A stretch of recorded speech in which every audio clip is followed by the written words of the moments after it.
পৰম কেনেকুৱা ৰূপটো কেনেকুৱা বাৰু ৰূপ এটা কৈছে নহয় সনাতন অৰ্থ স্থায়ী আগতো আছে এতিয়াও আছে আগলেও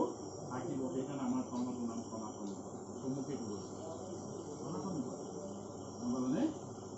এই সনাতন ধৰ্ম পৃথিৱীত যিমান ধৰ্ম দেখিছে দিন তাৰিখ তিথি আছে সকলোৱে কিন্তু সনাতন ধৰ্ম দিন তাৰিখ তিথি নাই পৃথিৱীৰ সৃষ্টি হৈছে ধৰ্মৰ সৃষ্টি হৈছে আৰু এই ধৰ্ম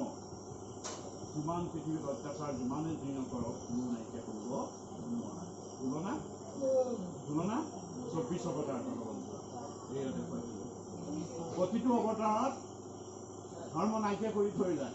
কোনে অসুৰে ভগৱন্ত আকৌ অৱতাৰ হৈ ধৰ্ম স্থাপন কৰি থয় সেইকাৰণে কি কৈছে গীতা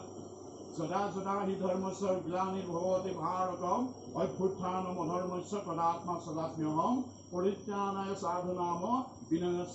বিনাশায় দুষ্কৃতাম ধৰ্ম সংস্থাপনায় সম্ভৱামি যুগে যুগে মই যুগে যুগে আহি কিহৰ কাৰণে যে মোৰ ধৰ্ম স্থাপন কৰিব লাগিব পৃথিৱীত মই থৈ যাব লাগিব নাইকিয়া কোনেও কৰিব নোৱাৰে এই ধৰ্ম নগ'লেনে সেইকাৰণে আমাৰ ধৰ্মটো সনাতন ধৰ্ম তাৰপিছত কি কৈছে তজুনাভি কমলত ব্ৰহ্ম বৈলে জাত যুগে যুগে অৱতাৰ ধৰা হয় সেইজনৰ নাভি কমলত কোন সৃষ্টি হৈছে কোন হৈছে এইটো কাহিনী হয়নে হয় তুলনা দুয়ে আমাক কি দিছে আমাৰো জন্ম ক'ত বাৰু আই দশদল পদ্মৰ নাভি কমলত বেলেগত হ'ব নোৱাৰে আমাৰো সেই নাভিৰ পৰাই আমি স্বয়ং ভগৱন্তৰ নাভিৰ পৰা ব্ৰহ্মা আহিছে আমাকো দেখুৱাইছে যে তোমালোক ক'ৰ পৰা আহিছা গুৰুৱে সেইটো কাৰণে কৈছে প্ৰথম ক'ৰ পৰা আহিছা তোমাক ক'লৈ যাবা তোমালোকৰ উদ্দেশ্য কি এইটো আমাক বুজিব দিছে মনুষ্য শৰীৰটো পাই গ'লো পাই পেলাই কেতিয়াবা চিন্তা কৰে নাই যে এই শৰীৰটো তনুটো কিয় দিলে বাৰু খাবলৈ শুবলৈ ভোগ কৰিবলৈ গাড়ীত উঠি ঘূৰি ফুৰিবলৈ সেইটো কাৰণে দিছে নেকি বাৰু সেইটো কাৰণে দিছেনে বহুতো সেইটো বুলিয়ে ভাবে যে ইমান সুন্দৰ পাইছোঁ যেতিয়া ইয়াক ব্যৱহাৰ কৰি থাকব কিন্তু আচলতে সেইটো কাৰণে এই মনুষ্য শৰীৰটো নাই দিয়া ভগৱন্তৰ বহুত ভাগ্যৰ ফলত মনুষ্য শৰীৰ পায় বুলি কৈছে সেইকাৰণে ভাগৱতক তিনিটাক ধন্যবাদ দিছে ভাগৱতে কাক ধন্য ধন্য কলিকাল ধন্য নৰ তনুভাল ধন্য ধন্য ভাৰত পৰিব ধন্য কলিযুগ 4 যুগৰ মতে শ্ৰেষ্ঠ হ'ল কলি বহুতো কলিক বেয়া পায় কিন্তু ভাগৱতে কৈছে যে কলি যুগৰ নিচিনা শ্ৰেষ্ঠ যুগেই নাই জ্ঞানীসকলে কলিক প্ৰশংসা কৰিছে হ'ব পাৰে কলি বেয়া কিন্তু তাৰ মাজত কি আছে কোন আছে যিটো নেকি আমি পাগল হৈ আছো এই কলি যুগৰ মাজত কোন আছে আৰু সেই কোনে হ'ল ঈশ্বৰৰ না সেইকাৰণে শ্ৰেষ্ঠ কলি যুগ 4 যুগৰ ভিতৰত আৰু সেইকাৰণে প্ৰথম ধন্যবাদ কলিক দিছে দ্বিতীয় ধন্যবাদ দিছে এই নৰতনু পোৱাৰ কাৰণে ক'ত পাইছা এইটো কিয় পালা এইটো কাৰণে পাইছা তোমালোকে যে কলি যুগত তোমালোকে যেতিয়া নৰতনু পালা এক ঈশ্বৰৰ নাম সেইকাৰণে তোমালোকক ধন্যবাদ দ্বিতীয়টো কাক দিছে ভাৰতবৰ্ষ কিয় যে এইটো কাৰণে তোমালোকে জন্ম পাইছা ভাৰতবৰ্ষত কিয় কাৰণে বাৰু জানেনে ভাৰতবৰ্ষ জন্ম ল'লে পবিত্ৰ হয় কিয় বাৰু ধৰ্ম নিৰপেক্ষ দিশ সেইটোৱে নহয় কিয় কাৰণে প্ৰভু গোটেইখিনি অৱতাৰ ভাৰতবৰ্ষৰ বাহিৰত ক'তো হোৱা নাই ক'তোৱে হোৱা নাই জানিছেনে সেইকাৰণে গোটেইখিনি অৱতাৰ তেওঁ ভাৰতৰ নাৰীৰ হাততহে হৈছে নাৰীৰ গল্প গোটেইখিনি অৱতাৰ বেলেগৰ নাৰী তেওঁ নলয় সেইকাৰণে ভাৰত ভূমি পবিত্ৰ ভূমি আৰু এই ভূমিত যেতিয়া জীৱ আহি গ'ল নৰতনু হিচাপে তেতিয়া সেই জীৱই কেতিয়াও বেলেগ চিন্তা বা বেলেগ কৰ্ম কৰিব নাপায় ঈশ্বৰৰ কাৰণত ব্ৰতী হ'ব সেইকাৰণে মনুষ্যত্ব মতে আৰু সেইকাৰণে কি কৈছে সেই ব্ৰহ্মাৰ নাভি কমলত ভগৱন্তৰ নাভি কমলত ব্ৰহ্ম সৃষ্টি আমাৰ জন্ম কৰ্মৰ তাৰপিছত এটা আখ্যান দিছে আখ্যানটো কি দিছে মৎস্যৰূপে অৱতাৰ বৈলা প্ৰথমত উদাহৰিলা 4 বেদ প্ৰলয় জলত সত্যৱত ৰাজাক দেখাইলা নিজ মায়া নধুৰিলে সমুদ্ৰে তোমাৰ মৎস্যৰূপ ভগৱন্তৰ প্ৰথম গুৰুৱে কিন্তু কীৰ্তনত মৎস্যৰূপ আনিছে 24 অৱতাৰ মৎস্য অৱতাৰ আনিছে কিন্তু ভাগৱতৰ মতে মৎস্য অৱতাৰ প্ৰথম নহয় কিন্তু আপোনালোকে পঢ়িলে গম পাব ভাগৱতত যাব। কিন্তু ইয়াত প্ৰথম গুৰুৱে প্ৰথম মৎস্য কুৰ্ম নৰসিংহ বামন পৰশুৰাম এয়া আনিছে হয় কীৰ্তন। কিন্তু ভাগৱতত কিন্তু প্ৰথম 24 অৱতাৰৰ ভিতৰত প্ৰথম অৱতাৰ কি বাৰু জানেনে? প্ৰথম অৱতাৰ হ'ল চাৰিতীৰ্থ ব্ৰহ্মাৰ মানৱ পুত্ৰ কনক সনানন্দ কনক কুমাৰ সনা চাৰি প্ৰথম অৱতাৰ। তাৰপিছত বৰাহ অৱতাৰ, তাৰপিছত দেৱৰীকী নাথ, তাৰপিছত দত্তাত্ৰেয়, তাৰপিছত কপিলীশ্বৰ, তাৰপিছতে তেনেকৈ গৈ আছে দেই। কিন্তু ইয়াত প্ৰথম মৎস্য আনিছে। আৰু অৰ্থটো কি বাৰু কিয় আনিছে জানেনে? মৎস্যটো প্ৰথম গুৰুৱে সেইটো কাৰণে আনিছে। কিয় জানে? ইয়াৰ কাহিনী এটা আছে বাৰু, কাহিনীটো কৈ আছোঁ। কিন্তু মৎস্যটো অনাৰ কাৰণটো কি জানে? আই গৰ্ভত যেতিয়া জীৱ স্থিতি হয়, আই গৰ্ভত যেতিয়া জীৱ স্থিতি হয় কি ৰূপত হয়? কি ৰূপত? যিটো লালুকি দেখিছে, লালুকিটো দেখিছেনে? লালুকি সেইটো মৎস্য প্ৰথম হয়। সেইকাৰণে গুৰুৱে দেখুৱাইছে আই গৰ্ভত প্ৰথম জীৱ স্থিতি হওঁতে মৎস্য ৰূপত মানে। সেইকাৰণে গুৰুৱে দেখুৱাইছে ক'ৰ পৰা আহিলে তোমাৰ সেইটো অৰ্থ বুজাইছে। সত্যব্ৰত ৰজা ভগৱন্তৰ প্ৰিয় ভকত, কিন্তু সেই প্ৰিয় ভকতৰ অকণমান অহংকাৰ হোৱাৰ কাৰণে ভগৱন্তক অকণমান পৰীক্ষা কৰিবলগীয়া হ'ল। কি কৰিবলগীয়া হ'ল? সন্ধ্যা বন্দন কৰিবৰ কাৰণে কীতমালা নদীত সত্যব্ৰত ৰজাই স্নান কৰিবলৈ গৈছিলে, জল আনিবলৈ গৈছিলে। স্নান কৰি ঈশ্বৰৰ উপাসনা কৰিব। জল আনিবলৈ যাওঁতে তাত কি হ'ল? স্নান কৰিলে, জল কমণ্ডলত ভৰাওঁতে চাফিয়া বুলি কৈছে সংস্কৃত। চাফিয়া মানে এটা মাছ, সৰু মাছ। সেই আপোনাৰ কমণ্ডলত জলত মাছটো সোমায়। যেতিয়া সোমাই আহি গ'ল আপোনাৰ ৰজাই কি কৰিলে? অঁতৰাই দিলে, মাছটো পেলাই দিলে কমণ্ডলত। যেতিয়া পেলাই দিলে মাছটো তেওঁৰ ওচৰত ঘূৰি আছে, ঘূৰি মাছটোৱে ক'লে কি লাগে অকণমান খাই দিয়ে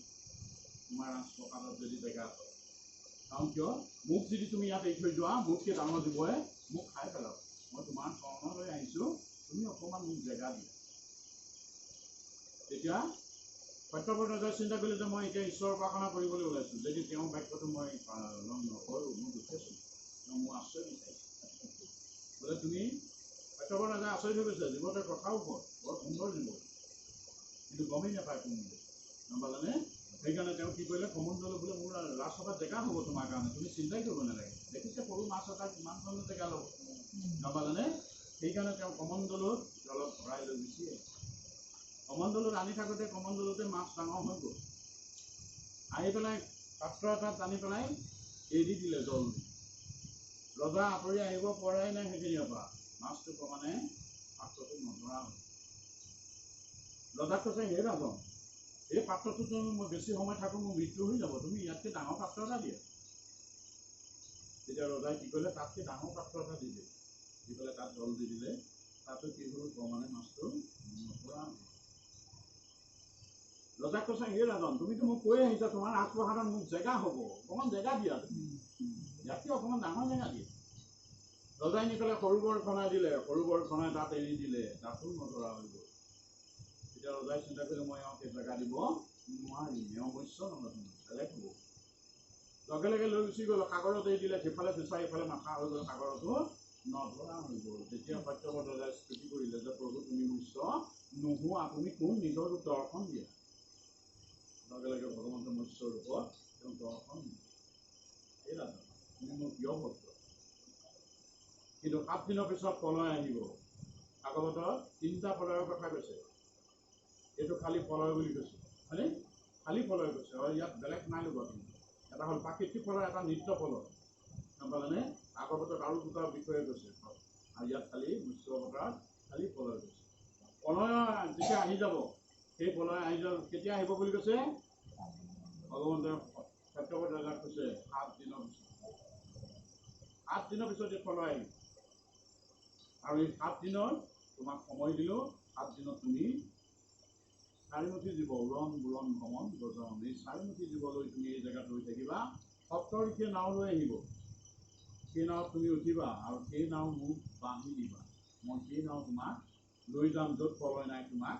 নমাই দিম। কি কৰিব? বেদ উদ্ধাৰ কৰিব। বেদ অৰ্থ হ'ল জ্ঞান, বেদ অৰ্থ হ'ল জীৱ, গম পালেনে? 4মুঠি জীৱ বিস্তাৰ কৰি দিব। সেইটো বুজাই আছে আমি এতিয়া বেদ বুলি কি বুলি ভাবোঁ শাস্ত্ৰ বুলি ভাবোঁ আচলতে শাস্ত্ৰ নহয় এই শাস্ত্ৰ নহয় এই অৰ্থ হ'ল জ্ঞান জ্ঞানৰ প্ৰমাণিতত্ব হ'ল জীৱ কোনে ল'ব জীৱই লয় এতিয়া গম পালেনে এই গুৰুৱে লিখি থৈ গ'ল কিন্তু ইয়াত আমি কি বুলি ভাবোঁ যে এতিয়া কি বুলি ভাবি আছে বাৰু এয়া এই ভাগ কি বুলি ভাবিছে বাৰু শাস্ত্ৰ বুলি ভাবিছে ন কিন্তু আচলতে শাস্ত্ৰ নহয় শাস্ত্ৰ নহয় গম পালেনে কোন বাৰু স্বয়ং ভগৱন্তক স্থাপন কৰি আছে ভগৱন্ত আছে বুজিছেনে সেইকাৰণে গুৰুৱে মাধৱদেৱক কৈছিলে বোলে তুমিও মাধৱ মূৰৰ পাতিবাহা থানৰ কীৰ্তনৰ দশমে মূৰৰ মূৰ্তিৰ সমান কীৰ্তনৰ দশমে থাকৰ কথা কয় নিশ্চয় জানিবা মই থাকোঁ তথাক ঘোষা ৰত্নাৱলীৰ মাজে তুমিও লিখিবা ঘোষা ৰত্নাৱলীৰ মাজে তুমিও থাকিবা গুৰুৱে কৈ থৈ গৈছে গম পাইছেনে আমি শাস্ত্ৰ বুলি ভাবোঁ কিন্তু শাস্ত্ৰ নহয় ইয়াৰ হ'ল কাম কিয় জানে ভগৱন্তৰ 8টা ৰূপ তাৰ ভিতৰত এটা ৰূপ আছে 8টা ৰূপ তাৰ ভিতৰত এইবাৰ কি ৰূপ আছে কি ৰূপত আছে জানেনে ভাগৱত কি ৰূপত আছে বাৰু ভগৱন্ত বাঘময় ৰূপ বাঘ মানে বাক্য মই মানে আপোনাৰ হেৰি এই আপোনাৰ মইতো পাহৰি দিলোঁ দেই এইটো আপোনাৰ বাঘময় ৰূপত আছে ভগৱান গম পাইছেনে এইটো এটা মূৰ্তি বুলি কৈছে অৰ্থই ব্ৰহ্ম সেইকাৰণে শাস্ত্ৰ নহয় ইয়াত আমি শাস্ত্ৰ বুলি ক'লে গ'লোঁ গম পালেনে ঈশ্বৰক স্থাপন কৰি লৈছে তেওঁ এটা ৰূপ এইটো বাঘময় ৰূপ 8টা মূৰ্তি আছে মানে এনেকৈ কোৱা হয়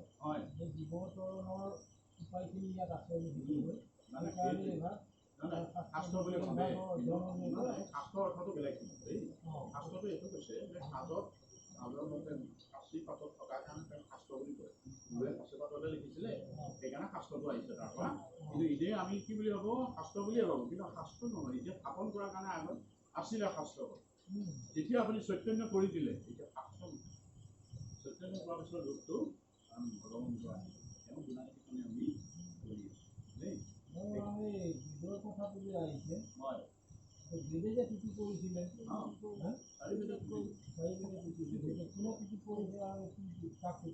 ভগৱন্ত কৰিছে কাৰণ ভগৱন্তৰ দেহৰ পৰা চাৰিবেদ সৃষ্টি হৈছে জীৱ যদি হয় জীৱটো তেতিয়া সৃষ্টি হোৱাই নাই নহয় সেই বেদেই হ'ল জীৱ নাপালানে সেই বেদেই হ'ল জীৱ যদি আপোনাৰ এনেকুৱা শাস্ত্ৰ হোৱালে তেওঁলোকে কেনেকৈ টুটি কৰিব সেইকাৰণে আপোনাৰ কি কৈছে জানে ইয়াত হেৰি মই পাহৰি গৈছোঁ ইয়াত সত্যতৰ সুখী আছে নাৰায়ণ প্ৰথমে নিশ্বাস বইলা বা গম পালেনে প্ৰথম নিশ্বাসেই ভগৱন্তৰ নাকৰ পৰা নিশ্বাসত চাৰিবেদ সৃষ্টি হৈছে আৰু সেই চাৰিবেদ যেতিয়া সৃষ্টি হৈ গ'ল চাৰি জেগাত গৈ পেলাই মাজত ভগৱন্তক লৈ তেওঁলোকে তুতি প্ৰাৰ্থনা কৰিছে আৰু সেই চাৰি বেদক ভগৱন্তৰ পিছলৈ কি কৰি দিলে শ্লোকত ব্ৰহ্মা গম পালে আৰু সেই চাৰি শ্লোক লৈ পেলাই ব্ৰহ্মাই কি কৰিলে দেৱৰীকে নাৱত দিলে আৰু নাৱতে লৈ ব্যাসক দি দিলে ব্যাসে পাই শুকক দিলে শুকে পৰীক্ষিতক দিয়াৰ কাৰণে আমি আজি 26 নম্বৰত পাবলৈ গ'লোঁ আমি 26 নম্বৰ পাইছোঁ জীৱ হয় তেতিয়াহ'লে চাৰিমুখী জীৱকে সৃষ্টি কৰিব সেইটোৱে বস্তু সেইটো অৰ্থ চাৰিমুখী জীৱ সেইটোতো মই অলপ আগত কৈ গ'লোঁ চাৰিমুখী জীৱ কৈ আছে গুৰম ভ্ৰমণগত এয়াই হ'ল জীৱ সেইকাৰণে মূল জ্ঞান এওঁলোকেহে ল'ব পাৰি বেলেগে নোৱাৰে গম পাইছেনে তাতোতকৈ শ্ৰেষ্ঠ হ'ল মনুষ্য তাতকৈ চবতছে শ্ৰেষ্ঠ হ'ল মনুষ্য সেইটো বস্তু সেইটো এতিয়া সেই কথাবোৰ নাযায় আপোনাৰ যেতিয়া 7 দিন সময় দিছে 7 দিনৰ পিছত প্ৰলয় হ'ব কিয় দিলে বাৰু 7 দিন কিয় দিলে বাৰু জানে 7 দিন এইটো কাৰণে দিছে কিয় জানে আমাৰো দিন 7 যায় আমি ভাবি আছোঁ বহুত দিন আছে ঈশ্বৰৰ নাম জন্ম সময় আছে হয়নে নহয় ভাবি আছোঁ নে নাই কিন্তু ভাবিবলৈ হাত দিছে দিন 7টাই তোমালোকৰ ওম মংগল বুধ বৃহস্পতি শুক্ৰ শনি 7টা দিনতেই জন্ম 7টা দিনতেই মৃত্যু ৰোটেশ্যন হৈ আছে আমি ভাবি আছোঁ বহুত দিন আছে নাই সেইকাৰণে পৰীক্ষিত 7টা দিন দিছে তক্ষকে দংশন কৰিব কৈছে নহয় উদ্ধৱক কি কৈছে ভগৱন্তই 7 দিনৰ অৱসানে সমস্ত দ্বাৰকা মানে সাগৰৰ জলদায়বে তল মই এৰিলাত ভূমি ঐক্য নাথাকিবা তুমি লোকত মিলিবে বিমংগল 7 দিন উদ্ধৱকো দিছে 7 দিনৰ পিছত সেইখন দ্বাৰকা ডুব যাব কোনখন দ্বাৰকা সেইটো কাহিনী এইখন দ্বাৰকা নফালে বহি আছে 9জন দৌৰি তাৰো মাজত বহি আছে পূৰ্ণানন্দ হৰি এইখন দ্বাৰকাটো 9খন দুৱাৰ এইখন দ্বাৰকাটো 9খন দুৱাৰ ক'ত আছে 9খন দুৱাৰ পাইছেনে কেতিয়াবা পাইছেনে চাগে নাই 9খন দ্বাৰকাত 9খন দুৱাৰ নাই নাই ক'ত আছে নহয় সেয়া হ'ল বৈকুণ্ঠ 7খন দুৱাৰ চেতবিলাক শান্তনুবিলাক পুষ্পবিলাক পংকজবিলাক কনকদন্ত সনাতন গুৰুধাম এই 7 বৈকুণ্ঠ সেয়া হ'ল বৈকুণ্ঠ দ্বাৰকা বেলেগ দ্বাৰকা হ'ল কি তলতহে সাগৰৰ তলতহে সাগৰৰ মাজতহে স্থাপন কৰিছে সেইকাৰণে তাত হ'ল 7 বৈকুণ্ঠ সেইটো বেলেগ ইয়াত হ'ল দ্বাৰকাখন সেইকাৰণে দ্বাৰকা নামটো কিয় দিলে দ্বাৰকা যে মানুহে কয় কিয় কয় বাৰু কিয় জানে এক ৰাতিৰ ভিতৰত আপোনাৰ হেৰিয়াৰ পৰা মথুৰাৰ পৰা স্থানান্তৰিত কৰিছে গোটেই সকলো শুই থাকোঁতে ৰাতিৰ ভিতৰতে বিশ্বকৰ্মাই দ্বাৰকা বঢ়াই দিলে কিয় জৰাসন্ধৰ উৎপাতৰ কাৰণে আৰু ওঠৰৰ পৰা আক্ৰমণ কৰিছে এক ৰাতিৰ ভিতৰত যেতিয়া নি গ'ল নি পেলাই গোটেই জীৱক যেতিয়া তাক খুৱাই দিলে তেওঁলোকে টোপনিতে আছে গমেই নাপায় মথুৰা মানুহে গৈ পেলাই যেতিয়া ৰাতিপুৱা দেখিছে পুৱাৰ পৰা উঠিছে সকলো পিনে দুৱাৰ সেইকাৰণে চবেই দুৱাৰকা চিঞৰিবলৈ ল'লে সেইকাৰণে সেই জেগাৰ নাম দ্বাৰকা সেইটো অৰ্থ সেইটো দ্বাৰকা কয় গম পালেনে আমি দ্বাৰকা কওঁ কিন্তু আচলতে দ্বাৰকা নহয় দ্বাৰকা তাত গ'লে গম পাব চব দ্বাৰকা তাৰমানে চবতে দুৱাৰকা 9খন দুৱাৰ সেইটো অৰ্থ আৰু সেইটোকে আমাক ইয়াত বুজাইছে যে এইখন দ্বাৰকা 7 দিনৰ পিছত গুচি যাব ভগৱন্তই কৈছে মই এইলাটো বহি বৈঠো নাথাকিব তুমি ভগৱন্ত ইয়াৰ পৰা যেতিয়া গুচি যাব লগে লগে দেশ পৰি যাব ভগৱন্ত থকাৰ কাৰণে আমি চৈতন্য হৈ আছোঁ ভগৱন্ত ইয়াৰ পৰা গুচি গ'লে শেষ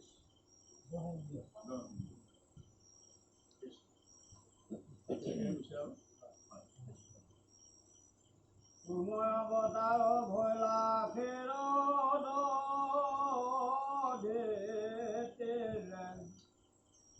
পহৰ পঞ্চ জোৰেলা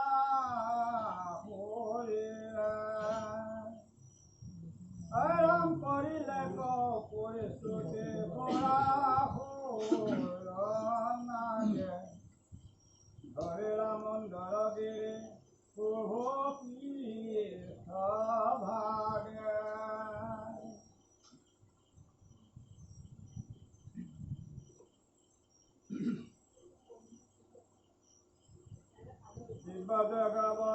স্বৰূপ ভৈলা তুমি লীলাই দন্তৰোগে উধালিলা ভূমি তোমাকো কৈলা হিৰণ্য খবি অপয়াসে দ্বৈত কুমাৰিলা দন্তেছি অকণমান ফিৰতে পূৰ্ণ অৱতাৰৰ কইলা ক্ষীৰোদধি দিলে লক্ষ্য পহৰৰ পঞ্চ জুৰিলা ধৰিলেক পৰিস্থিতি পুৰাকৰণ লাগে হয়নে তাৰপিছত কি ক'লে ধৰিলা মন্দৰগিৰি প্ৰভু কৃষ্ণ লাগে এতিয়া পূৰ্ণ মানে কি বাৰু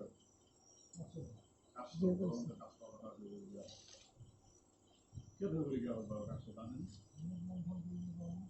মৃত মন্থন কৰিবৰ কাৰণে ন আৰু কাহিনী আছে বাৰু কিয় আমি কৰিবলগীয়া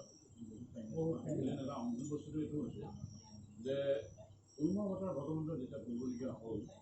কৰিবলগীয়া হওঁতে প্ৰথম আপোনাৰ তাৰ কাৰণে দেৱতাৰ কাম কাৰণ স্বৰ্গৰ অসুৰে আক্ৰমণ কৰি স্বৰ্গখন লৈ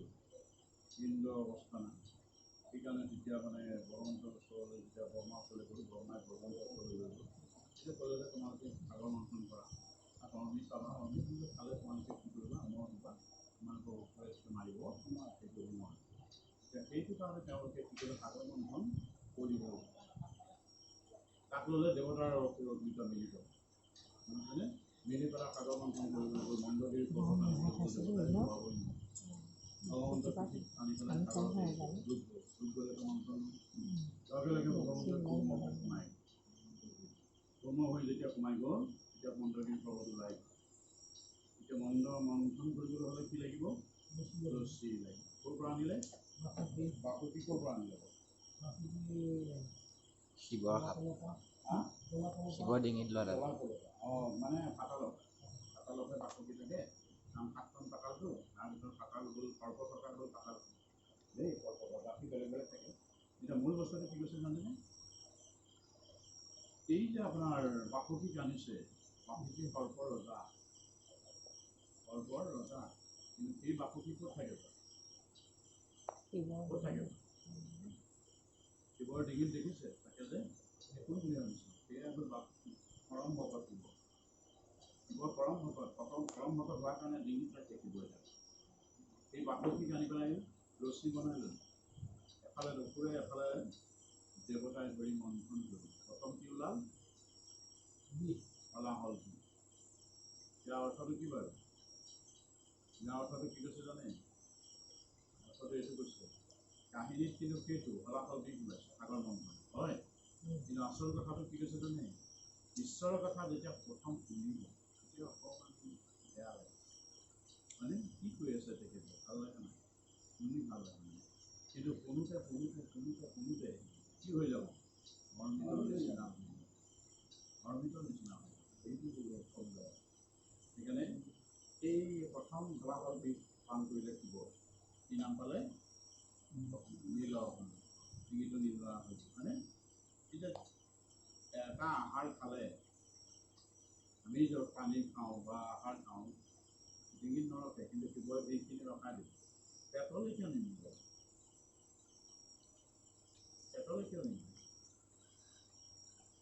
শক্তি আছিলে তাত ৰাখিব পৰা সেইকাৰণে হজম হৈ যাব সেইকাৰণে নিমিলে ন আচলতে সেইটো নহয় আচলতে কিয় নিমিলে জানে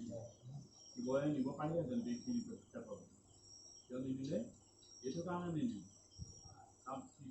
শিৱৰ হৃদয়ত কোন আছে ভগৱন্ত আছে শিৱৰ হৃদয়ত ভগৱন্ত আছে আমাৰ হৃদয়ত যেনেকৈ ভগৱন্ত আছে শিৱৰ হৃদয়ত ভগৱন্ত আছে এইখিনি যেতিয়া গেলি দিব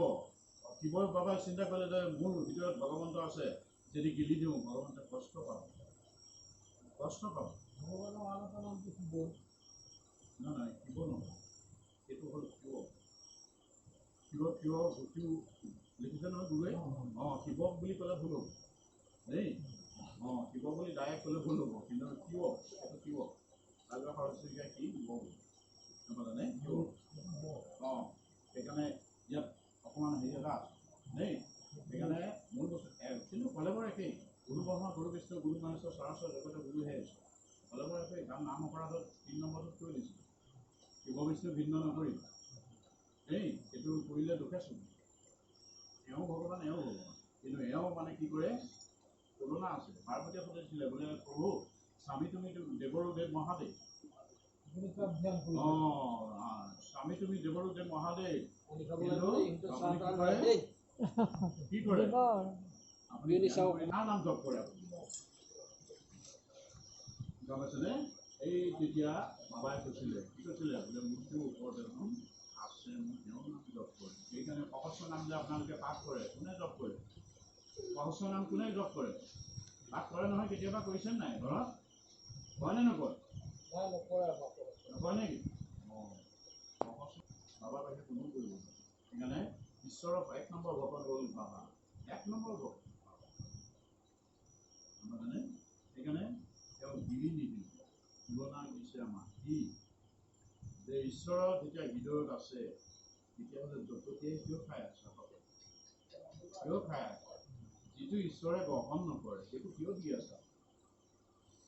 আমি সকলো দি আছো নাই ঈশ্বৰে খোৱাখিনিও খাই আছো নোখোৱাখিনিও দি আছো তেতিয়াহ'লে ক'ত ভকত পাৰিব নাই সেইকাৰণে যি তেওঁ গ্ৰহণ নকৰে সেইটো দিবলৈ হাত দিছে সেইটো কেতিয়াও নিদিয়ে তাৰপিছত তেওঁ 14বিধ সামগ্ৰী ওলাইছে সাগৰ মন্থন কি ওলাল অপেশ্বৰী ওলাল ইন্দ্ৰক দিলে পাৰিজাত ফুল ওলাল ইন্দ্ৰই ৰাখিলে কৈৰাৱত ওলাল ইন্দ্ৰই বাহন হিচাপে ৰাখিলে কৈৰাৱত মানে তাৰপিছত কি ওলাল বৈশস্যবা ঘোঁৰা ওলাল বলিক দিলে কৌস্তুভ মণি ওলাল ভগৱন্তে গলত পিন্ধিলে লক্ষ্মী ওলাল ভগৱন্তে পত্নী হিচাপে গ্ৰহণ কৰিলে লক্ষ্মী সাগৰৰ পৰা ওলাইছে কিন্তু লক্ষ্মীয়ে তাৰ আগতো আছে কিন্তু তেওঁ অকণমান কৰ্ম ভুল হোৱাৰ কাৰণে সাগৰত সোমাবলগীয়া হ'ল তাৰপিছত বাৰণী ফুৰা ওলাল বাৰণী ফুৰা কাৰ দৰিদ্ৰ তেতিয়াহ'লে আজিকালিতো এতিয়া উঠি অহা প্ৰজন্মটো নচলে নচলে তেতিয়াহ'লে কি হ'ব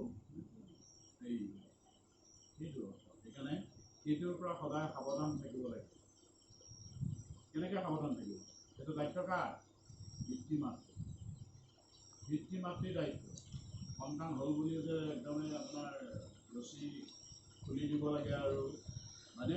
কেতিয়া আহিব 11টা 12টা তাত থাকি থৈ দিব দৰ্জা খুলি চাব আৰু হৈ গ'ল এনেকৈ নহয় এই গোটেই কণ্ট্ৰলখিনি পিতৃ মাতৃ লাগিব কাৰণ কিয় জানে আজিকালিতো উঠি অহা প্ৰজন্মই আপোনাৰ এই পুৰা নহ'লে থাকিবই নোৱাৰা আৰু দুখ কাৰ এইটো পিতৃ মাতৃ তেওঁলোকৰ কামেই এয়া হ'ব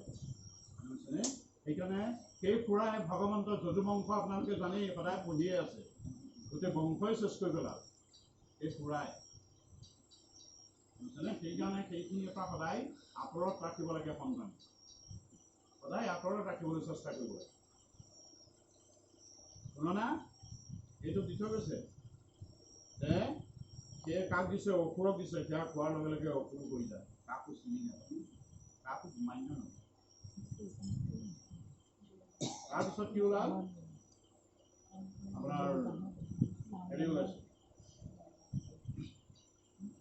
এজন ব্ৰাহ্মণক দিলে ব্ৰাহ্মণৰ হাতত এটা কুশাসন এটা অলপ দূৰ যোৱাৰ পিছত কুশাসন কমণ্ডলো নাইকিয়া কৰি দিলে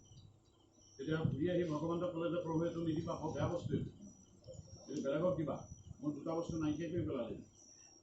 ভগৱন্তই থৈ দিলে বোলে কলিযুগ ইয়াৰ পিছত আহিব কলিযুগত এইটো ঘৰে ঘৰে দিব লাগে কি বস্তু যিখন গৃহত ৰাতি খাই পেলাই বাঢ়ি বাচন থাকিব সেইখন গৃহত দৰিদ্ৰই বাস কৰিব জানে যিখন গৃহত ৰাতি বাঢ়ি বাচন থাকিব সেইখন গৃহ কেতিয়াও উঠিব নোৱাৰে কাৰণ সদায় তল লাগিব কেতিয়াও ৰাতি বাঢ়ি বাচন ৰাখিব নহ'লে সেইখন গৃহ চেচ দৰিদ্ৰ বাস হ'ব যিমানেই আপুনি ইনকম কৰক লাভ নহ'ব বুজিছেনে সেইকাৰণে সাৱধান আৰু বিশেষকৈ এতিয়াতো গৰম দিন হয়নে নহয় গৰম দিন কি কৈছে গৰম দিনৰ আইসকলে কি কৰে এতিয়াতো ৰোৱনী চোৱনী নাই পথাৰলৈ নোযোৱাই হ'ল পথাৰ যিয়ে নহওক কিন্তু যিসকল ঘৰত থাকে সেইসকলে কি কৰে গৰম দিনত মানুহজন কৰ্মক্ষেত্ৰলৈ গ'ল প্ৰতি সন্তানক পঠিয়ালে স্কুল কৰে তাৰপিছত ফ্ৰী হৈ গ'ল তাৰপিছত কি কৰে টিভি চাই যিটো বাৰু ভালেই কৰে কিন্তু আৰু বেলেগ কৰে যে কি কৰিব মোবাইল টিপি কি হৈ গ'ল শুই যায় যি নাৰী গৃহস্থী ধৰ্মত দুপৰীয়া শয়ন কৰিব সেইখন গৃহ কেতিয়াও উঠিব নোৱাৰে পুৰুষৰ কথা বেলেগ পুৰুষক নাই কোৱা নহয় যিখন গৃহত নাৰী দুপৰীয়া শয়ন কৰিব সেইখন গৃহত কি হ'ব কিয় নাপায় বাৰু শয়ন কৰিব দুপৰীয়া জানেনে বাৰু কি হয় বাৰু যিখন গৃহত প্ৰকৃতিয়ে শয়ন কৰিব দুপৰীয়া সেইখন গৃহত স্বামী আৰু সতীয় সন্তানৰ এক্সিডেণ্ট হ'বই গাঁও কি আছে শাস্ত্ৰই কৈছে শিৱ পুৰাণত চাব স্বামী গুৰু সতীয় সন্তানৰ এক্সিডেণ্ট হ'বই কথাই সেইকাৰণে দুপৰীয়া কেতিয়াও প্ৰকৃতি শুব নাপায় প্ৰকৃতি পোৱাৰ মাত্ৰকেই নিজকে আপোনাৰ দৰিদ্ৰ সমাজ হিচাপে আৰু গোটেই শুনা সেইকাৰণে সদায় সাৱধান প্ৰকৃতি কেতিয়াও দুপৰীয়া শয়ন কৰিব নিদিয়ে আগক শুবলৈ নিদিয়ে আগৰ যিসকল আছিলে সেইসকলে কেতিয়াও শুবলৈ নিদিয়ে কিন্তু আজিকালি এতিয়া কামত নাই তেতিয়া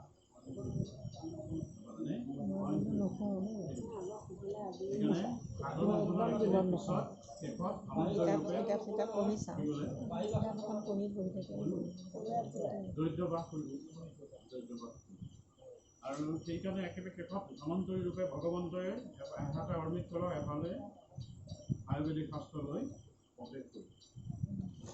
এইটো হ'ল ব্ৰহ্মৰ অৱতাৰ তাৰপিছত দিলে বৰাহ অৱতাৰ বৰাহ মানে কি হ'ল গাহৰি ভগৱন্তৰ ধৰিবলগীয়া গাহৰি কিয় ধৰিবলগীয়া হ'ব জানেনে ভগৱন্তৰ গাহৰি কিয় ধৰিবলগীয়া হ'ব কওকচোন কিয় ধৰিবলগীয়া হ'ল একেবাৰে শুদ্ধ যদি গাহৰি অৱতাৰ ভগৱন্তৰ নল'লেহেঁতেন নহয় কি হ'লহেঁতেন বাৰু যিখন পৃথিৱীৰ ওপৰত আমি ঘৰ বনাই আছোঁ খোজকাঢ়ি আছোঁ এই পৃথিৱীখন নাপালোঁ যদি ভগৱন্তৰ সেই গাহৰি অৱতাৰ লৈ ভূমি উদ্ধাৰ কৰি আনিছে ক'ৰ পৰা ৰসাতলৰ পৰা ৰসাতলত পেলাই দিলেগৈ কোনে হিৰণ্যাক্ষই নি পেলাই ৰসাতলত পেলাই দিলেগৈ আৰু সেইকাৰণে ভগৱন্তই তেতিয়া কি কৰিলে ব্ৰহ্মাই সৃষ্টি কৰিছে নিজৰ দেশৰ পৰা এইফালে সোঁফালে মনু গাঁৱৰ পৰা সুতপা যেতিয়া সৃষ্টি কৰিলে তেওঁলোকৰ সৃষ্টি বোলে পৃথিৱী তোমালোকক দিলোঁ তোমালোকে স্বজন কৰা পৃথিৱী চাইছে পৃথিৱী নাই মনুৱে কৈছে পৃথিৱী নাই ক'ত স্বজন কৰা নাই যেতিয়া ব্ৰহ্মাই ধ্যান কৰোঁতে নাকৰ পৰা এটা সামান্য সুখ হৈ আকাশলৈ গুচি গ'ল অকাণ্ড এটা জন্তু হৈ গ'ল আকাশ পাৰিছে গোটেই দেৱতাৰ পৰা আদি কৰি ব্ৰহ্মাৰ পৰা আদি কৰি সকলোৱে ভয় খাই গ'ল কি আশীৰ্বাদ এতিয়া ভগৱন্ত বৰাহ অৱতাৰে কৈছে যে তোমালোকে ভয় নকৰিবা মই তোমালোকৰ কাৰণেই অৱতাৰ হ'বলগীয়া হৈছে সেইবুলি তেওঁ সাগৰত জাপ দি ৰসাতলৰ পৰা দাঁতৰ আগত পৃথিৱী উঠাই আনিছে হিৰণ্যাক্ষই ককায়েকক কৈছেগৈ স্বৰ্গৰ ৰজা কশিপুৰ আছিলে ইন্দ্ৰকুল তাইক ইয়াৰ পৰা গৈ পেলাই ককায়েকক কৈছে বোলে দাদা মই পৃথিৱী নি সাগৰত পেলাই দিম ককায়েকে ওপৰৰ পৰা দেখিছে পৃথিৱীয়ে সাগৰৰ পৰা উঠাই আনি আছে বোলে সেয়া পৃথিৱী উঠাই আনিছে কোনে আনিছে হিৰণ্যাক্ষ তাৰ পৰা আহি পেলাই সাগৰত জাপ দিলে দিয়াৰ লগে লগে দুইজন মুখামুখি হোৱাৰ লগে লগে কি হৈ গ'ল যুদ্ধ সেইকাৰণে যুদ্ধ হোৱাৰ লগে লগে কি কৰিলে ভগৱন্তই দাঁতৰ পৰা পৃথিৱী ক'ত থলে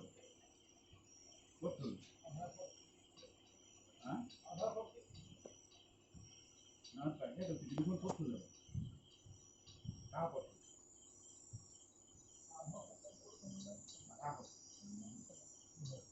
জলৰ ওপৰত থৈছে সেইকাৰণে মাটি খান্দিলে পানী সেইটোৱেতো জলৰ ওপৰত থৈছে জলৰ ওপৰত থোৱাৰ কাৰণে সেইকাৰণে 3 ভাগ জল এভাগ থল হ'ল জল সেইকাৰণে বেছি এভাগ থল সেই থলৰ ওপৰত থৈ পেলাই হিৰণ্যাক্ষক দাঁতেৰে চিৰি মাৰি পেলাই সেই পৃথিৱী আনি বৰাহ অৱতাৰে মনুক দিলে ব্ৰহ্মাক দিলে ব্ৰহ্মা ইয়াত তোমাৰ পৃথিৱী তুমি এতিয়া স্বজন কৰা ব্ৰহ্মাই মনুক দিলে আৰু মনুৱে প্ৰথম স্বজন কৰিছে কি ৰূপে কৰিছে বাৰু জানেনে এইটো আপোনাৰ হেৰি বুলি কৈছে এই আপোনাৰ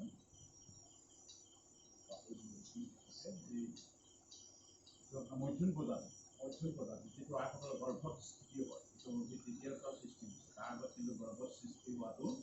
নাছিল তাৰ আগত কি আছিল নাভি কৰ্ম সৃষ্টি হৈছে নাই ভগৱানৰ নাভি কৰ্ম কিন্তু ব্ৰহ্মাই যেতিয়া মনুক দায়িত্ব দিলে মনুৱে তেতিয়াৰ পৰাহে মৈথুন প্ৰজাতিৰ সৃষ্টি আৰম্ভ কৰিছে আৰু তেতিয়াৰ পৰাই তেওঁ সেইকাৰণে পৃথিৱী আদি ৰজা মনু বুলি কৈছে সেইকাৰণে আমাক মনুষ্য বুলি কয় মানৱ বুলি কয় আমাক সেইটো কাৰণে আমি মনুৰ সন্তান পৃথিৱী আদি ৰজাই হওঁ কাৰণে এতিয়া মূল বস্তুটো এতিয়া ইয়াত এটা বৰ সুন্দৰ কাহিনী এটা আছে কাহিনীটো কি কৈছে জানে বৰাহ অৱতাৰ ভগৱন্তই কৈছে ন পৃথিৱীক যেতিয়া দাঁতৰ আগত উঠাই আনিছিল পৃথিৱীৰ নামটোতো বহুত পিছত আছে পৃথিৱীৰ নাম কেইবাটাও নাম হয়নে নহয় কেইবাটাও নাম সেইখিনি সময়ত এটা নাম পাইছিলে কি নাম বাৰু বসুন্ধৰা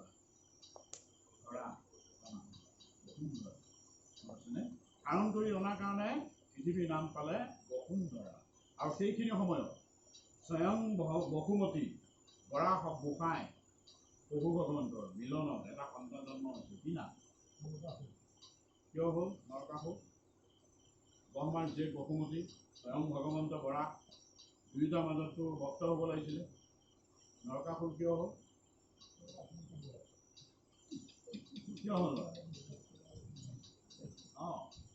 কাৰণ বসুমতী সেইখিনি সময়ত ৰজস্বলা আছিলে ৰজস্বলাৰ সময়ত যদি এইটো এটা বৰ ডাঙৰ কথা আমাক দি থৈ গৈছে কাৰণ আমি কি হয় জানে আমি শাস্ত্ৰ আশ্ৰয় কেতিয়া লয় যেতিয়া সতী সন্তান জন্ম হোৱাৰ পিছত সতী সন্তান ডাঙৰ হোৱাৰ পিছত শাস্ত্ৰ ওচৰলৈ আহে কিন্তু আচলতে বিবাহ নকৰাৰ আগত শাস্ত্ৰ ওচৰলৈ আহিব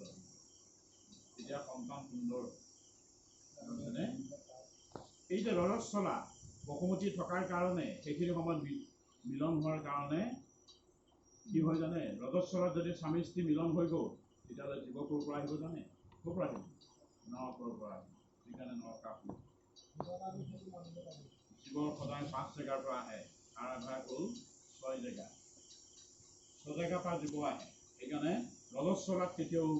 আপোনাৰ পতি পত্নী মিলন হ'ব নাই বনাওক সেইকাৰণে তেওঁ স্বয়ং ভগৱন্ত ব্ৰহ্মাৰ জীয়ে নৰকৰ পৰা আদি কৰি নৰকা কৰি সেইকাৰণে পিছত সন্তানক গালি দি লাভ নাই বোলে ই নাক কাণ আমাৰ শেষ কৰি দিলে হয়নে ডাইৰেক্ট কয় পিতৃ মাতৃয়ে কিন্তু তাৰ গাত অকণো দুখ নাই কাৰ গাত দুখ পিতৃ মাতৃ কৰ্মকৰ সন্তানে